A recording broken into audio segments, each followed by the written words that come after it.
আসসালামু আলাইকুম। আমরা অনেকেই ছোটবেলা থেকে শুনে এসেছি আয়নার মধ্যে নাকি শয়তান লুকিয়ে থাকে, অথবা গ্রামগঞ্জে অনেকেই হয়তো শুনেছেন মা খালারা বলতো রাতে আয়না দেখতে নেই।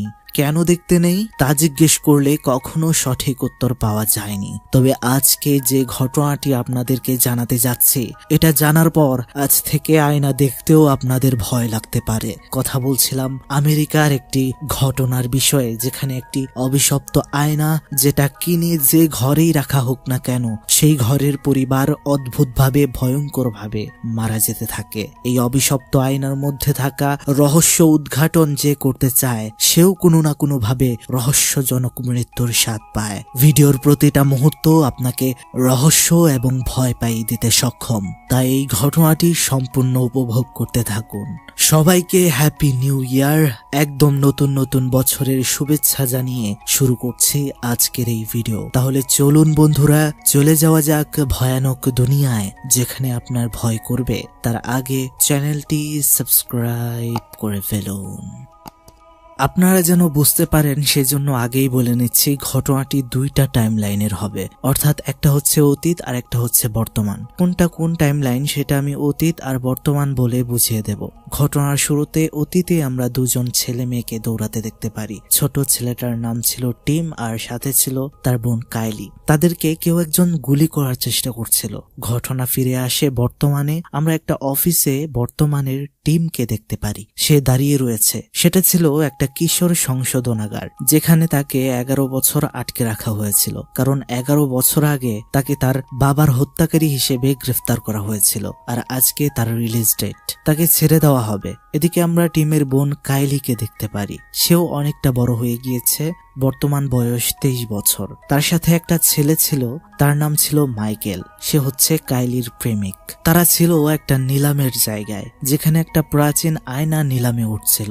আর তারা দুজনেই মূলত এই নিলাম কমিউনিটি কোম্পানিতে কাজ করে। আমরা দেখতে পাচ্ছিলাম এই আয়নাটিকে দেখে কাইলি এক দৃষ্টিতে চেয়েছিল। আসলে সে এই আয়নাটিকে অনেক দিন ধরে খুঁজে চলেছিল। এদিকে সংশোধনাগার থেকে ছাড়া পাওয়ার পর কাইলি তার ভাই টিমের সাথে দেখা করে। তারা রেস্টুরেন্টে বসে কথা বলছিল। এখানে কাইলি টিমকে বলছিল, আমি সেই আয়নার হদিশ পেয়ে গিয়েছি। আসলে বন্ধুরা, কাইলি আর টিম ছোটবেলা থেকেই এই আয়নাটাকে খুঁজছে, অর্থাৎ তারা যদি কোনোদিন এই আয়না পায় তাহলে তারা এটা ভেঙে ফেলবে। কেননা তারা মনে করে এই আয়নাটি অভিশপ্ত এবং এই আয়নাটির কারণেই তাদের বাবা মা মারা গিয়েছে। আর টিমকে নিজের বাবার হত্যাকারী হিসেবে 11 বছর মানসিক গারদে থাকতে হয়েছে। সেখানে টিম বিষয়টা না চাইলেও কাইলি বলে, আমি চাই এই আয়নাটা আমাদের বাড়িতে নিয়ে যাব, আর এটার উপর অনেক রিসার্চ করব, এতে বের হয়ে আসবে আমাদের বাবা মার মৃত্যুর কারণ।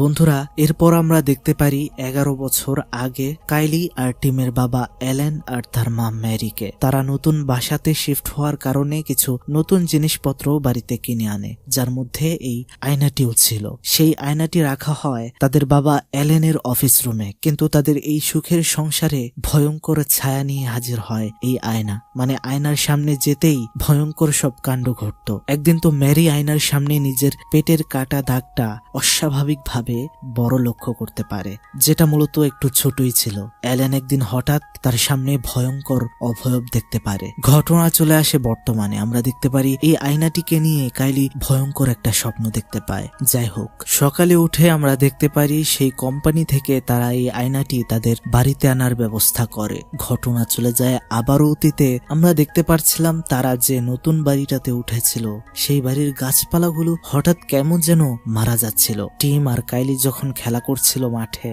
তখন তার বাবার অফিসের সামনে কাইলি চলে গেলে সে ভেতরে তার বাবার সাথে অন্য একটা মহিলাকেও দেখতে পায় খাবার টেবিলে। সেইটা বলাতে তার বাবা অ্যালেন এটা সম্পূর্ণভাবে অস্বীকার করতে থাকে। ঘটনা আবারও বর্তমানে আসে, আর আমরা দেখতে পারি তারা দুই ভাই বোন তাদের আগের বাড়িতে চলে এসেছে। আর এখানে আবার সেই আয়নাকেও তারা এনেছে এই আয়নাকে পরীক্ষা করার জন্য।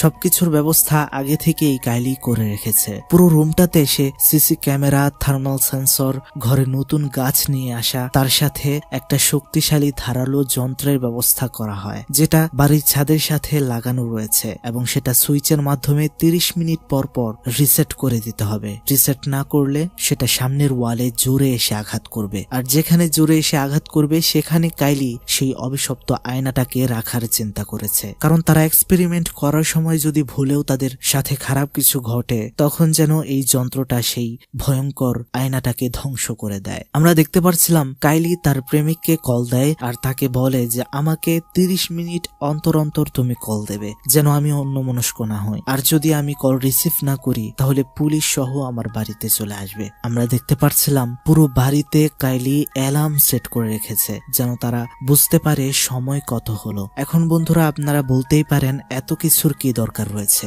আসলে বন্ধুরা এই আয়নাটির ক্ষমতা হচ্ছে এমন যে সে সবাইকে হ্যালুসিনেট করাতে পারে, মাইন্ডকে কন্ট্রোল করতে পারে। মানে ছোটখাটো একটা উদাহরণ দিয়ে বুঝিয়ে দিচ্ছি। ধরুন আপনি আয়নার কাছাকাছি আছেন, খাবার খাচ্ছেন, কিন্তু হঠাৎ করে দেখবেন আপনি অন্য কিছু খাচ্ছেন। বিষয়টা এমন আর কি। আমরা দেখতে পাচ্ছিলাম কাইলি অনেকগুলো ক্যামেরা সেট করে আয়নার দিকে, সেগুলোর সামনে গিয়ে সে বলতে শুরু করে এই আয়নাটির অভিশপ্ত সব কর্মকাণ্ডের কথা। আসলে সে একটা ডকুমেন্টারি বানাতে চেষ্টা করছিল এই আয়নাটার বিষয়ে, যেন সবাই এই আয়নাটার সত্যতা জানতে পারে। সে ক্যামেরার সামনে বলতে থাকে 1754 সালে লন্ডনে লেজার নামের একটি ব্যক্তি এই আয়নাটি বানিয়েছিল এবং 1755 সালে অর্থাৎ 1 বছর পরেই তার বাড়িতে আগুন লেগে যায় আর সে মারা যায়। কিন্তু আজব বিষয় হচ্ছে এই আয়নাটির কিছুই হয়েছিল না। 1758 সালে এই আয়নাটি নিলামে বিক্রি করে দিলে এই লোকটি সেটা কেনে। লোকটি ছিল অনেক মোটা, কিন্তু কিছুদিন যেতে না যেতেই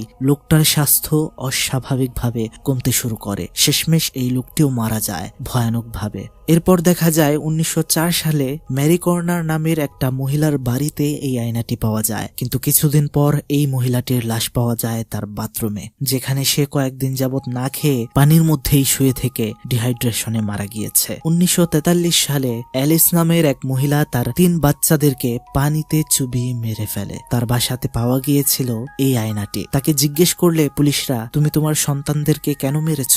সে উত্তর দেয়, আমি তো তাদেরকে ঘুম পাড়াচ্ছিলাম, তাদেরকে মারিনি। এরপরে কাইলি আরো কতগুলো ছবি দেখাতে শুরু করে সেখানে, অর্থাৎ যাদের বাড়িতে এই অভিশপ্ত আয়নাটি ছিল তারা সকলেই কোনো না কোনো ভাবে মারা গিয়েছে। বন্ধুরা চিন্তা করুন তাহলে কতটা ডেঞ্জারাস এই আয়না। এই আয়নাটির প্রভাবে মানুষ সত্য মিথ্যা কিছুই বুঝতে পারে না। এখন এসব ভিডিও ধারণ করার পরে টিম তার বোনকে জিজ্ঞেস করে, যদি এই আয়নাটি এতগুলোই প্রাণ কেড়ে নিয়েছে তাহলে কেন এই আয়নাটি কেউ ভাঙার চেষ্টা করেননি? আমি জানি বন্ধুরা আপনাদের মনেও এখন এই প্রশ্নটাই ঘোরাঘুরি করছে। এদিকে তার বোন তাকে তখন বলে, যাও তুমি চেষ্টা করে দেখোই না ভাঙতে পারো কিনা। টিম যখন সেই আয়না ভাঙতে যাবে, সেই আয়নার সামনে যাওয়ার পর সে অদ্ভুত ভাবেই থেমে যায়। সেটার উপর সে কোনো আঘাতেই করতে পারে না। তার মন একদম পরিবর্তন হয়ে যায়। সে বলতে থাকে তার বোনকে, তুমি ঠিকই বলেছ, আমি কেন জানি এটাকে মারতে পারছি না, ইচ্ছে করছে না। যাই হোক, আমাদেরকে আবার অতীতে দেখানো হয়, যেখানে বাসায় বসে কাইলি আর টিমের বাবা অ্যালেন কম্পিউটারে কাজ করছিল। তার হাতে ব্যান্ডেজ ছিল একটা আঙুলে, তাই তার টাইপিং করতে সুবিধা হচ্ছিল না। সে সেই ব্যান্ডেজটা খুলে টাইপ করতে শুরু করে। চোখের পলকেই সে আবার দেখতে পায় তার আঙুল থেকে সেই ব্যান্ডেজটা সে খুলেইনি। সে আবারও খুলতে চেষ্টা করে, কিন্তু সেটা খুলছিল না। তখন সে নখ কাটার মেশিন দিয়ে সেটা খুলে ফেলে ঠিকই, কিন্তু তখন সে দেখতে পায় সে তার আঙুলের নখটাই উঠিয়ে ফেলেছে। বন্ধুরা চিন্তা করে দেখুন তাহলে কতটা ভয়ানক এই আয়নার প্রভাব। এদিকে তার স্ত্রী তার কাছে সে তাকে সন্দেহ করতে শুরু করে। কারণ ছিল তার ওয়াইফ ম্যারি তার অফিস রুমে অন্য মেয়ের কণ্ঠ শুনতে পেত, যেটা অ্যালেনকে জিজ্ঞেস করলে সে মোটেও স্বীকার করতো না, অস্বীকার করত। তাদের হাজব্যান্ড ওয়াইফের মধ্যে সম্পর্ক দিন দিন নষ্ট হতে শুরু করে। তাদের বাসার যে কুকুরটা ছিল সেটাও কয়েকদিন যাবৎ আজব ব্যবহার করছিল, আর কিছুদিন পর সেটাও হঠাৎ করেই মারা যায়। ঘটনা আবার বর্তমানে ফেরত আসলে আমরা দেখতে পাচ্ছিলাম কাইলি তাদের বাড়িতেও একটা কুকুর এনেছে এবং আয়নার কাছাকাছি এনে রাখছে, যেন সে বুঝতে পারে কুকুরের সাথে এই আয়নাটি কিভাবে তার প্রভাব বিস্তার করে এটা দেখার জন্য। কিন্তু আমরা দেখতে পাচ্ছিলাম এসব কাজে মোটেও ভালো লাগছিল না এবার টিমের। সে তার বোনের সাথে ঝগড়া করে এই কুকুরটি সে ছেড়ে দেয়। সে তার বোনকে বলে, দেখো এসব নিয়ে এত আগাবার কোনো প্রয়োজন নেই, আমার এসব ভালো লাগছে না। কিন্তু ঠিক পরক্ষণেই কাইলি দেখতে পায় সেই রুমে আনা নতুন গাছগুলো অলরেডি মারা যেতে শুরু করেছে। এমনকি ওই রুমে যে ক্যামেরাগুলো ছিল, যেগুলো ছিল আয়নার দিকে তাক করা, কিন্তু সেই ক্যামেরাগুলো নিজের দিকে মুখোমুখি হয়ে গিয়েছে। কিন্তু এটা কিভাবে সম্ভব? এটা কারা করলো? এখন তারা যখন সিসিটিভিতে ভিডিও ফুটেজটা দেখে তারা তো থ হয়ে যায়। আসলে তারা যখন ঝগড়া করছিল তখন তারাই এগুলো উল্টে পাল্টে মুখোমুখি করে নিয়েছে। চিন্তা করুন কিভাবে মাইন্ড কন্ট্রোল করছে এই আয়নাটি। যদিও তারা এসব করেছিল কিন্তু তাদের এসব কিছুই মনে পড়ছিল না। আমরা দেখতে পাচ্ছিলাম কাইলি একটু খুশি হয়ে যায়, কারণ আয়না তার কাজ শুরু করে দিয়েছিল তাদের উপর, আর এখন যে প্রমাণ করতে তার সুবিধা হবে এটাতেই সে খুব খুশি ছিল। বন্ধুরা, এখন থেকে একটু মন দিয়ে শোনার চেষ্টা করুন, আর চ্যানেলটিও সাবস্ক্রাইব করে না থাকলে সাবস্ক্রাইব করে দিন, কারণ এখন থেকে ভালো করে প্যাচ লাগতে শুরু করবে। Be careful. আমরা দেখতে পাচ্ছিলাম টিম বাড়ির বাহিরে আসে এবং তার সাইকিয়াট্রিস্টের কাছে কল দেয়। আসলে টিমের মনে হচ্ছিল তার সাইকিয়াট্রিস্ট বুঝতে পারবে যে এখানে কোনো প্যারানর্মাল বিষয় হচ্ছে নাকি তাদের মানসিক সমস্যা। যাই হোক, কিন্তু তখনই সে বুঝতে পারে যে সে ঘরের বাহিরে নেই, সে ঘরের ভেতরেই রয়েছে। এখন এই ঘটনাতে সে খুবই ভয় পেয়ে যায়। টিম বলতে থাকে কাইলিকে, আমার মনে হচ্ছে খুবই বিপদে পড়বো আমরা, চলো না এসব বাদ দেই। সেখানে কাইলি বলছিল, আরে সমস্যা নেই, আমাদের দুজনের একসাথে থাকতে হবে এবং কেয়ারফুল থাকতে হবে, তাহলে আমাদের কিছুই হবে না, আর আমরা প্রমাণ করতে পারবো এটা অভিশপ্ত আয়না। এরপর আমরা দেখতে পারি ঘটনা আবার অতীতে চলে যায়। সেখানে কাইলির বাবা মা দুজনের মধ্যে সম্পর্ক নষ্ট হয়ে যায় এবং তাদের কথাবার্তার ধরন, মানসিক চিন্তা ভাবনা সব পাল্টাতে শুরু করে। মেরির অ্যালেনের উপর সন্দেহ থাকায় যে অ্যালেন হয়তো অন্য মেয়ের সাথে সম্পর্ক করছে, তার জন্য সে লুকিয়ে লুকিয়ে তার অফিস রুমে যায়। সেখানে সে একটা বইয়ের মধ্যে অনেকবার একটা মেয়ের নাম লেখা থাকতে দেখতে পায়। নামটি ছিল মেরিসল।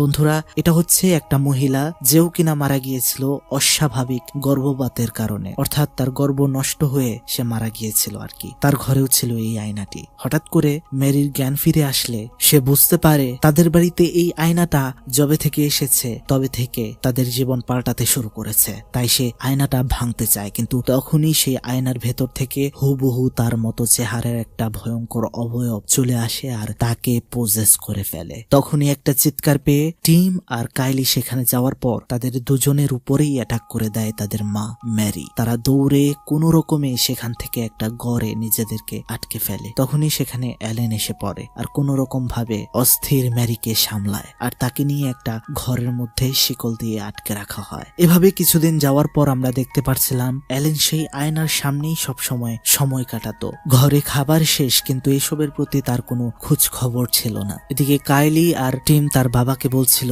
মার হয়তো মানসিক সমস্যা হয়েছে, তাকে ডাক্তার দেখালে ভালো হয়ে যাবে, কিন্তু আমরা দেখতে পাচ্ছিলাম সে এই সব কথারও কোনো পাত্তা দিচ্ছিল না। আসলে সেই অভিশপ্ত আয়নাটা তাকে পুরোপুরি গ্রাস করে ফেলেছিল। সে শুধু আয়নার কাছাকাছিই থাকতো। অ্যালেন সবাইকে নিষেধ করেছিল যাতে তাদের মা মেরির সাথে তারা দেখা করতে না যায়, কারণ সে মেরিকে শিকল দিয়ে বন্দী করে রেখেছিল। কিন্তু আমরা দেখতে পাচ্ছিলাম কাইলি সেই কথা না মেনে তার মায়ের কাছে লুকিয়ে লুকিয়ে দেখা করতে যায়। সেখানে গিয়ে সে দেখতে পায় তার মাকে আটকে রাখা হয়েছে শিকল দিয়ে, আর তার মা পশুর মতো আচরণ করছিল। দেখে বোঝাই যাচ্ছিল সে নিজের মধ্যে নেই। তখন কোন রকমে দৌড়ে সেখান থেকে চলে আসে কাইলি। বর্তমানে দেখতে পাচ্ছিলাম কাইলি সেই আয়নার সাথে হেলান দিয়ে দাঁড়িয়েছিল। তখনই হঠাৎ তার জ্ঞান ফিরে আসে আর সে দৌড়ে গিয়ে সেই মেশিনটা বন্ধ করে দেয়, কারণ আরেকটু হলেই সেই মেশিনটা সেই আয়নাতে এসে আঘাত করত। আর যেহেতু সেখানে সে ছিল, তার কি হতে পারত বন্ধুরা তা তো বুঝতেই পারছেন। যাই হোক, সেখানে ইলেকট্রিসিটি চলে গেলে সে ব্যাটারি চালিত লাইট চালিয়ে দিচ্ছিল বাড়িতে। ওখানে সে একটা আপেল খাওয়ার সময় হঠাৎ করে সে দেখতে পায় সেটা আপেল খাচ্ছে না, সেটা ছিল একটা ইলেকট্রিক বাল্ব। সে দেখতে পাচ্ছিল তার মুখে রক্ত ভরে গিয়েছে। ঠিক তখনই সেখানে টিম এসে পড়ায়। সে আবারও লক্ষ্য করে যে সেটা তো আপেলই ছিল, কোনো সমস্যা নেই। আবার সেখানে সে ফ্লোরের মধ্যে দেখতে পাচ্ছিল অনেকগুলো কাচের টুকরো পড়ে রয়েছে, যেগুলো আবার সে ক্যামেরা দিয়ে খুঁজেও পাচ্ছিল না। তখনই হঠাৎ করে তার মায়ের আত্মা চলে আসে তার সামনে, আর সে কিছু না বুঝতে পেরে ভয়ে একটা কাচের টুকরো নিয়ে তার মায়ের ঘাড়ে ঠুকিয়ে দেয়। কিন্তু তখনই সে খেয়াল করে এটা তার মায়ের অবয়ব না, এটা ছিল তার প্রেমিক মাইকেল। আসলে অনেকক্ষণ যাবৎ মাইকেল তার ফোনে ট্রাই করছিল, কিন্তু কাইলি সেটা ধরছিল না। ধরবে কিভাবে? সে তো আয়নার কন্ট্রোলে ছিল। এখন কাইলি তো বলেছিল আমি কল রিসিভ না করলে আমার বাসায় চলে এসো। সে কথা মতো তো ঠিকই চলে এসেছিল বাড়িতে, কিন্তু তাকে তো মেরে দিয়েছে। হচ্ছে কাইলি। আমরা দেখতে পারছিলাম তার প্রেমিকাকে মারার পরে সেও বুঝতে পারছিল না যে এখনো কি সে তার হ্যালুসিনেট হচ্ছে নাকি বিষয়টা বাস্তবেই ঘটে গিয়েছে। এটা এমন একটা পর্যায়ে চলে গিয়েছিল যা খুবই ভয়ঙ্কর, যা বাস্তব আর কল্পনাকে মিলিয়ে ফেলেছিল। টিম তখন কাইলিকে নিয়ে বাড়ির বাইরে বের হয়। টিম সাথে সাথে পুলিশকে কল দেয় আর অ্যাম্বুলেন্সকে কল দেয়। ঠিক তখনই বিদ্যুৎ চলে আসে আর তখনই তারা লক্ষ্য করে উপরের রুমে ঠিক তাদের মতোই দুইজন রয়েছে, কথাবার্তা বলছে। এখন তারা কনফিউজড হয়ে যায় যে কোনটা আসল আর কোনটা মিথ্যা, অর্থাৎ তারা কি ঘরে রয়েছে না তারা বাইরে রয়েছে তা বুঝতেই পারছিল না তারা। অন্যদিকে সেই মেশিনটা যেটা আয়নার সামনে লাগানো ছিল, মানে 30 মিনিট হলেই সেটা আয়নার গায়ে আঘাত করবে, তারা বুঝতে পারছিল যে সেটা অন হওয়ার সময় হয়ে গিয়েছে এবং ভেতরে থাকা তারা ওই আয়নার সামনাসামনি রয়েছে। তারা বুঝতেই পারছিল না যে এখন কি করবে। আসলে তারা যদি এখন সত্যিই বাড়ির ভেতরে থেকে থাকে আর যদি সেই মেশিনটা অন হয়ে যায় তাহলে তারা দুই ভাই বোন মারা যাবে। তারা বুঝতেই পারছিল না তাদের এখন কি করা উচিত। তখন তারা ঠিক করে যে এত কিছু যাচাই করার উপায় নেই, আমরা গিয়ে দেখি। তারা যখন ঘরে যায় তারা সেখানে তাদের মতো দুইজন বাদেও সেখানে একটা ভয়ঙ্কর শয়তান দেখতে পায় যেটার নাম ছিল ম্যারিসোল। আসলে বন্ধুরা, এই মহিলাটির সাথে তাদের বাবার সম্পর্ক ছিল যেটা আমরা টের পেয়েছিলাম। আর এই মহিলাটির গর্ভে সন্তান এসে যায় আর এই মহিলাটিও মারা যায় ভয়ঙ্কর গর্ভপাতের কারণে। ঘটনা চলে যায় আবারও অতীতে। আমরা দেখতে পাচ্ছিলাম অ্যালেন তার স্ত্রী ম্যারিকে গিয়ে ছেড়ে দেয় আর ম্যারি ছাড়া পেয়ে আবারও তাদের সন্তানের উপর অ্যাটাক করতে শুরু করে। ম্যারি যখন কাইলিকে মেরেই ফেলবে তখনই সেখানে অ্যালেন চলে আসে, কিন্তু আমরা দেখতে পাচ্ছিলাম তার চোখগুলো জ্বলছিল এবং সে ম্যারিকে গুলি করে দেয়। তারা দুই ভাই বোন সেখানে অনেকগুলো ভয়ঙ্কর অবয়ব দেখতে পাচ্ছিল তার বাবার সাথে। এরপর তারা সেখান থেকে চলে আসে আয়নার কাছে আর চেষ্টা করে সেই আয়নাটি ভেঙে ফেলার, কিন্তু একদম পারে না। সেখানে অ্যালেন চলে আসে আর আমরা দেখতে পাই সে তার সন্তানের উপরেই পিস্তল তাক করেছে, কারণ সে রেগে গিয়েছিল তার সন্তানরা আয়না ভেঙে ফেলার চেষ্টা করছে এ কারণে। তখন টিম কোনোভাবে তার বাবার হাত থেকে কৌশলে পিস্তলটা নিয়ে নেয়, তার বাবার দিকে তাক করে। আর সেটা সে করবে নাই বা কেন? তার বাবার চোখ দেখে তাকে স্বাভাবিক মনে হচ্ছিল না, কিন্তু আসলে তার বাবাকে সে মারেনি। সে সময় তার বাবার জ্ঞান ফিরে এসেছিল এবং তার বাবা তাদের দুজনকে এখান থেকে পালিয়ে যেতে বলে আর সে নিজের উপর গুলি চালিয়ে দেয়, কেননা সে বেঁচে থাকলে তার দ্বারা তার সন্তানদের মৃত্যু হতে পারে। কিন্তু তারা দুই ভাই বোন সেদিন পালাতে পারে না, বাইরে পুলিশ এসে পড়েছিল। সেখান থেকে তখন নিজের বাবার খুনের দায়ে টিমকে 11 বছরের জন্য নিয়ে যাওয়া হয়েছিল কিশোর সংশোধনাগারে। যাই হোক, ঘটনা আবারও বর্তমানে ফেরত যাওয়ায় আমরা দেখতে পারি টিম সেই আয়নার রুমে যায় আর সে মনস্থির করে যে যাই হয়ে যাক না কেন আমি এই আয়নাকে এখনই নষ্ট করে দেব। তখনই সে এই মেশিনের সুইচ টিপতে যায়, সাহস করে সে সুইচটা টিপে দেয়। সেই ভারী যন্ত্রটা এগিয়ে যায় সে আয়নাকে ধ্বংস করতে, কিন্তু একই আয়না তো ধ্বংস হলোই না, তার সামনে তো ছিল তার বোন কাইলি। সেই মেশিন তার বোনের গলা ভেদ করে ঢুকে যায় আর সেখানেই কাইলি মারা যায়। আসলে এটাও যে একটা হ্যালুসিনেশন ছিল এটা বুঝতে পারেনি টিম। সে দেখতেই পায়নি তার বোন আয়নার সামনে দাঁড়িয়েছিল। চিন্তা করুন বন্ধুরা, কতটা ভয়ানক হতে পারে এটা। আমরা দেখতে পারি শেষমেশ আবারও টিমকে তার বোনকে মেরে ফেলার অপরাধে নিয়ে যাওয়া হচ্ছিল জেলে। আহ, কি কপাল ছেলেটার! একবার বাবাকে মেরে ফেলার অপরাধে তাকে 11 বছর সংশোধনাগারে থাকতে হয়েছে, এখন আবার নিজের বোনের অপরাধী হয়ে জেলে যেতে হচ্ছে। আসলে আবার জেলে যাওয়া থেকে মরে যাওয়াটাই হয়তো ছিল আরো বেটার অপশন। তাকে নিয়ে আসলেই আমার খুব আফসোস হচ্ছে। আসলে বন্ধুরা, এই ঘটনাটি দুইটা টাইম লাইনে দেখানো হয়েছে, একটা হচ্ছে অতীত আর একটা হচ্ছে বর্তমান। তা আগেও বলেছি, অতীতে দেখানো হয়েছে যে কিভাবে আয়নাটা তাদের প্রথমবার ক্ষতি করেছিল, আর দ্বিতীয়বার বর্তমানে আয়নাটাকে নিয়ে গবেষণা করার কারণে তাদের কি হাল হলো। আর আমরা এখানে যে ভয়ঙ্কর জিনিসপত্রগুলো অথবা যে ভয়ঙ্কর অবয়বগুলোকে দেখতে পেরেছে তারা সবাই আসলে তারা যারা আয়নার কারণে মারা গিয়েছে। তাদের প্রতিচ্ছবি এখন সেসব বাড়িতেই ভেসে ওঠে যেসব বাড়িতে এই আয়না পাওয়া যায়। আশা করি বন্ধুরা ঘটনাটি বুঝতে আপনাদের একদমই সমস্যা হয়নি। আর অবশ্যই ঘটনাটি কিন্তু এটা ভালো ছিল। একটা অভিশপ্ত আয়না কেমন হতে পারে তা জানতে পারলাম আমরা। তো বন্ধুরা, কেমন লাগলো তা কিন্তু অবশ্যই কমেন্ট বক্সে জানাতে একদমই ভুলবেন না। আর এই নতুন বছরে আপনাদের থেকে একটাই চাওয়া, আমাকে বেশি বেশি সাপোর্ট করতে হবে, চ্যানেলটি সাবস্ক্রাইব করতে হবে এবং বেশি বেশি ভিডিওতে লাইক কমেন্ট করতে হবে। আর আমিও আপনাদেরকে কথা দিচ্ছি নতুন নতুন ভয়ঙ্কর সুন্দর ঘটনাগুলো আপনাদের সামনে উপস্থাপন করব। আমার জন্য দোয়া করবেন। এতক্ষণ আপনাদের সাথে ছিলাম আমি, শুভ শেখ। ভালো থাকবেন সবাই, ভালো রাখবেন সবাইকে। আজকের মতো বিদায় নিচ্ছি। আল্লাহ হাফিজ, আসসালামু আলাইকুম।